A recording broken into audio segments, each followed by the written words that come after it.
Do you want to do me a favor? I knew you would. Close your eyes and envision a scenario. You are a man, and one day you meet a woman, and you two fall in love, and one day you decide to do the devil's tango. And 9 months later, life comes out, and the life is a girl. And now you're raising a little female version of you, and you've made sure to feed it, take care of it, nurture it, love it, protect it in various avenues of life. And one day you, the little female version of you, and a friend of the female version of you get on a plane to either go to destination or come back home from destination, and you decide to go to the bathroom, and you're doing your business, whether if it's going number one, going number two, or joining the self-gratifying Mile High Club, and you come back and your daughter and her friend are telling you that flight attendants were asking a bunch of weird questions about if you were both safe while on the plane with this individual, because you, for some reason in their eyes, looked like someone who might have been trafficking a couple of victims, and they wanted to make sure. And you're a little bit confused and a little bit embarrassed, because how dare they ask your daughter these types of questions while you're not there, creating this notion that, hey, you might be someone who's kidnapping kids. But you know what? You kind of brush it off. You're a little bit mad about it, and you continue flying on the plane, and all of a sudden you land, and you're getting arrested and questioned for trafficking your fucking daughter. We have a follow-up now to a story about a local man on a Southwest Airlines flight who got profiled for human trafficking. He was traveling with his teenage daughter and her friend, and the Southwest flight crew thought it looked suspicious. Investigative reporter Chris Horn has the latest on this case of public humiliation. John Kerrigan, his daughter, and her friend are still getting over the embarrassment they endured after they landed here at Norfolk International 3 weeks ago. As far as an apology from Southwest Airlines, Kerrigan says the response has fallen short of the runway. This email from Southwest Airlines landed in John Kerrigan's mailbox after he was humiliated on his flight back home to Norfolk. Well, it's kind of like a non-apology type of thank you, we're sorry, but you know, have a nice day type of thing. Kerrigan was on the Southwest flight from Denver with his teenage daughter and her friend. That's when the flight crew jumped to the confusion that Kerrigan was trafficking the girls. They notified Norfolk Airport security. 3 officers hauled Kerrigan off the plane from his back row seat before anyone else got off. He was questioned but eventually released.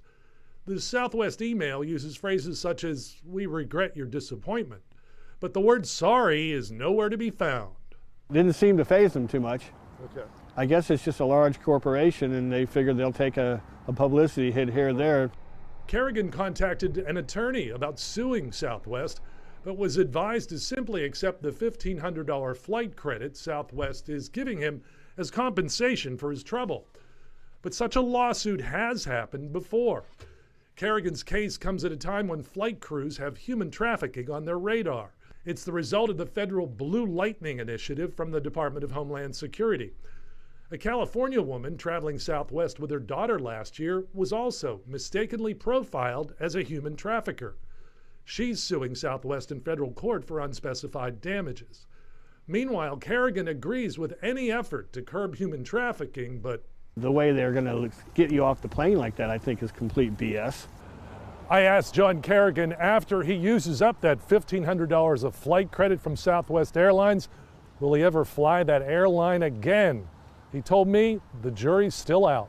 And the worst part about all of that is the fact that this dude didn't, still to this day, because I believe this happened at either the end of October or the beginning of November, hasn't gotten a fucking apology and got plane vouchers. And to a foolish motherfucker, they'll look at that and say, sweet deal. But you just got embarrassed in front of a bunch of people, and people who are accusing you of being a sex trafficker or a human trafficker. And their metric is, this guy looks creepy. He doesn't look like a father. We should wait for the perfect moment and ask if these girls are okay. And maybe they said, yes, we're okay, or they didn't want to fucking answer because you're asking them a very intrusive intrusive question, and you decide, oh, they're not really giving off the vibe that they're safe. We should phone it in and make sure that this guy gets brought in. These people need to get back in front of this dude and apologize. They had no metric to base this off of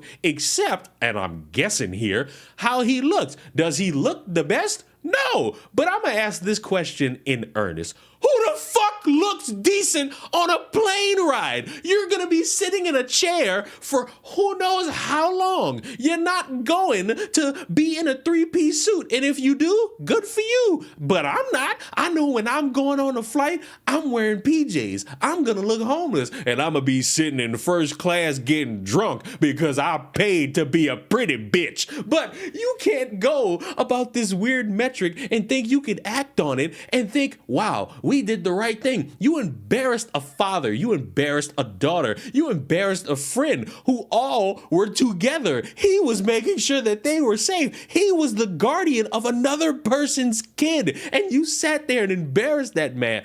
Some form of punishment gotta be for them employees who phoned that in. And yes, they need to apologize to this man. The verdict's still out. Maybe by the time I upload this video, they will have put out a statement, or maybe not even a statement to the public, because I don't need that. I need him to go out and say, they emailed me this apology. They made sure to reprimand. I need that from him. I need that for him. I don't need no public statement. You ain't do shit to me. You embarrassed that man. You made this man out to a bunch of people who wouldn't do any research about it after the fact, and they're gonna sit there and think, oh my God, I was on a plane with a human trafficker. They told us that this guy I was sitting next to, he's a human trafficker. You just put it in a bunch of people's minds to ruin this dude's reputation. And even with his name being cleared somewhat, there's gonna be some dumb fuck in the future that's like, I saw you on the news.